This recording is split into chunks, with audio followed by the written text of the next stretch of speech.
Outsiders, hey, it's me, Tony. It's me, Tony, from the Outsider channel. I'm here today to answer your AMA questions. I put out a little bit of a community throwout. I'm just saying. About a week or two ago and asked for your questions. We haven't done one of these in a long time. I love doing them. And if you like watching them, then stick around, because I've got some questions that are going to be answered today straight from you guys. Maybe your question's in there. Maybe it isn't. But if it isn't, just still watch. What the hell else you got to do? All right, I'll meet you guys back here in like 1 second. All right, and we're back. Let's get to the first question. Pete Scow wants to know, with the recent downturn in the bike business, how are your sponsorships looking? I've seen multiple content creators lose sponsorships this year. It's a thing.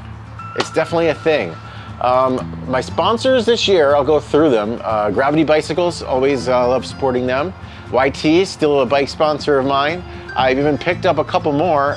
Tasco MTB, official sponsor of the Outsider MTB channel. And Mazda has given me a CX-50 for the full year to do on my travels, with whatever I will have you with. So the sponsorships for me are looking okay. I think I'm in a special place where I'm not expecting a lot from the sponsors. I'm not like, you know, a pro athlete where I'm making like, $50,000, $100,000, $200,000 a year. Because I know a lot of those people in the sponsorship athlete categories have been balanced out, and a lot of them have been looking for new sponsors. I just think that I've been lucky enough to where I have found my little niche and I've stuck within it. So best of luck to other YouTubers out there and other people that are athletes in the bike industry, because it's a tough time right now with coming out of COVID and the way the bike business has shifted from here to here. And hopefully in the next year it balances out. Thanks for your question, Pete. Next question is from Adam Mock.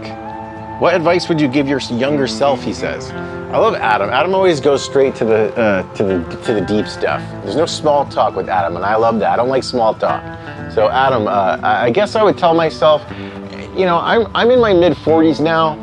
I don't think I'm a scholar by any means, but compared to my younger self, I'm the smartest person in the world right now. I would tell myself to just chill the hell out, not worry so much, probably focus more on my future endeavors.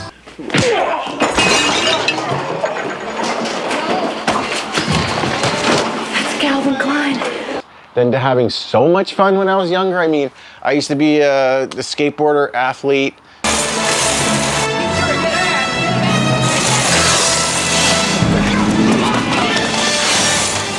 Partied hard, and then I got lost in the transition for a couple years after that. Then finally found my way back to college, got into the gamut there and got a journalism degree. Yes, I'm George McFly.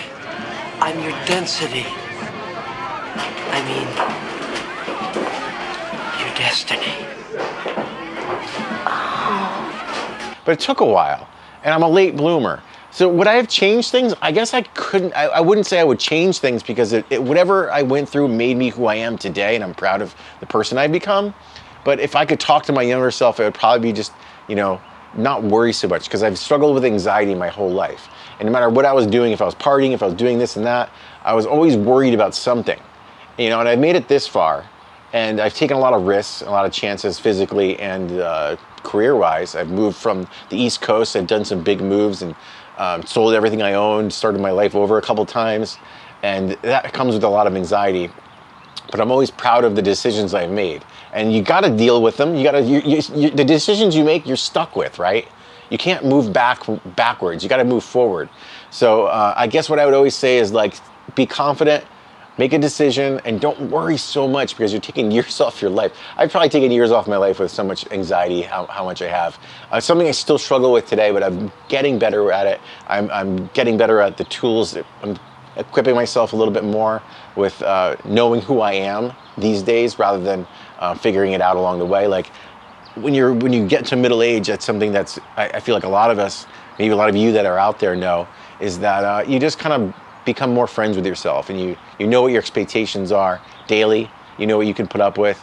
I'm kind of an introvert, and maybe an ambivert, because that's something I learned from you, Adam.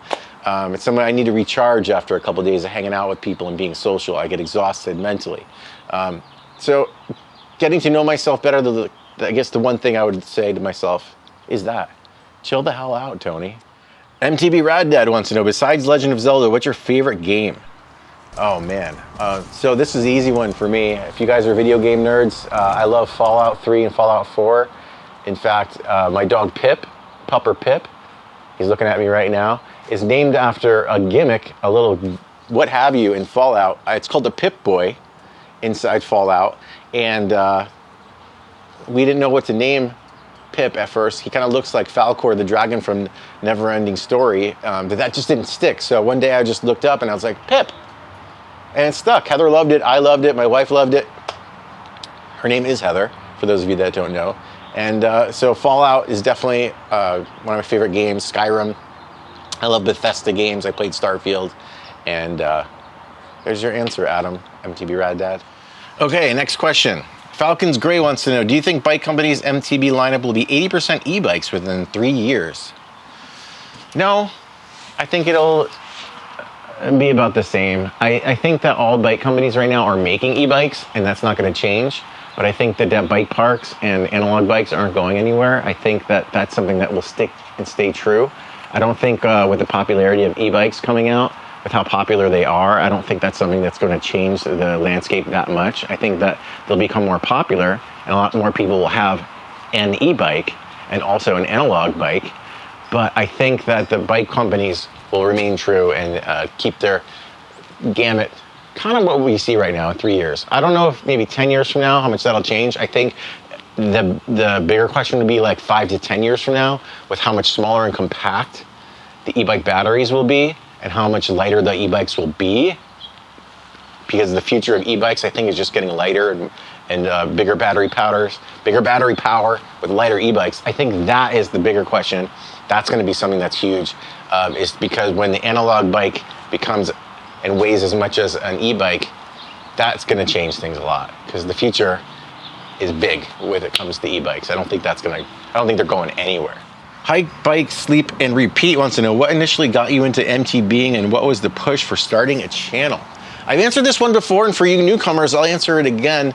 My mountain biking found itself after skateboarding. Skateboarding was my passion. I used to do it for a living, and as I got older, I found a new passion within mountain biking. I got the same feels that I did as a skateboarder.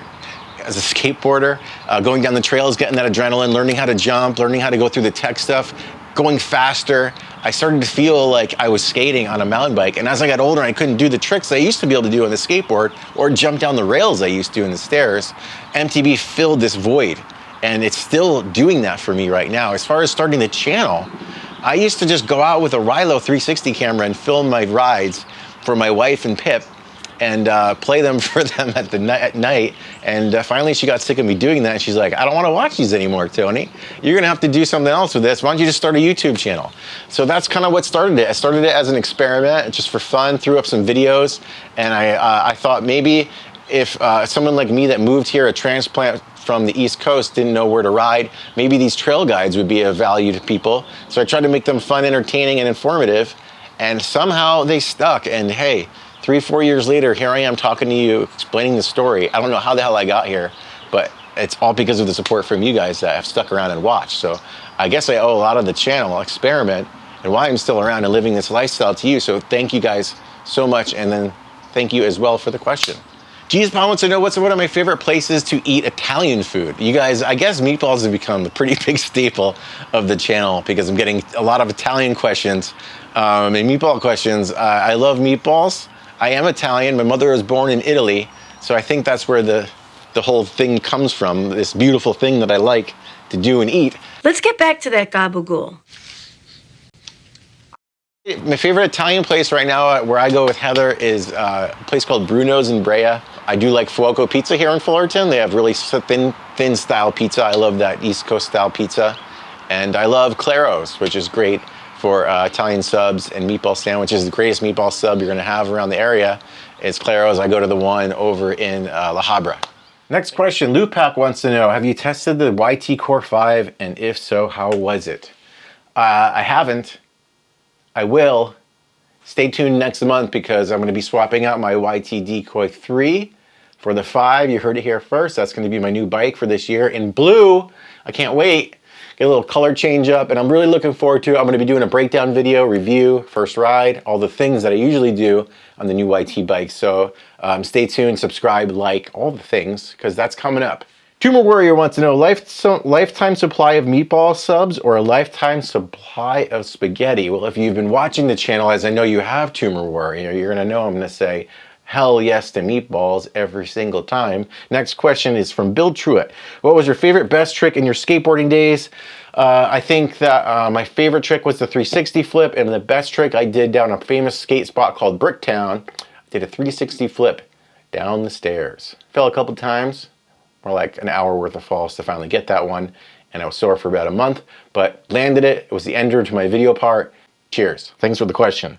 John Morales says, would you be kind enough to send a salute to the Redondos USA and the president, G. Juarez 76?